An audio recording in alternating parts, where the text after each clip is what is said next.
ښاغلي غلام اکبر بابر صاحب یو نظم لیکلی دی د الیکشن په هکله او دا په دې باندې پیروډي کړې ده چې د خوشحال خان خټک هغه یو غزل دی چې بیا د عشق دریاب راوخوت چلی چلی او اشکان پکې لاو شو بلې بلې نو دغه غزل باندې د خوشحال په دغه غزل پیروډي کړې ده. نو ګورو چې بابر خان څنګه کلام جوړ کړی دی. بابر خان دا تاسو ته پیش کوو دا او دې کې مې پورا عبرت دی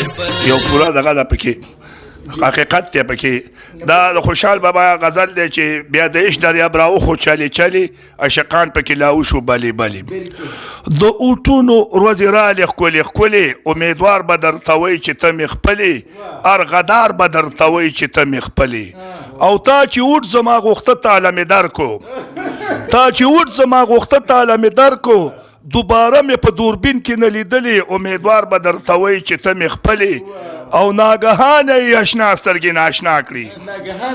ناګهانه یې اشنا سترګې ناشنا کړي راته وایي چې ته روغې که پاګلې امیدوار به درته وایي چې ته مې خپلې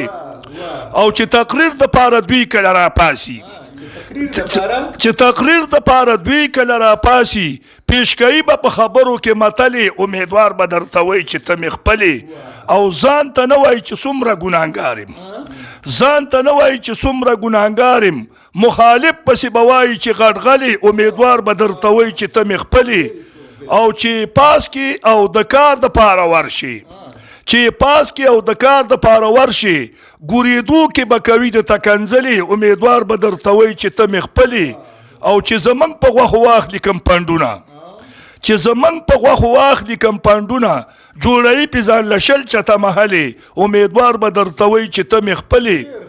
او ای بابره د سیاست نه توبهګار شه ای بابره د سیاست نه توبهګار شه غلی کېنه جوړوه چرته غزلې امیدوار به درته وایي چې ته مې خپلې. بابر صاحب یو بل ښایسته کلام مونږ ته وړاندې که ډېره مزه وکړه او امید دی کتونکو تاسو هم ترېنه ډېر خوند اخیستی.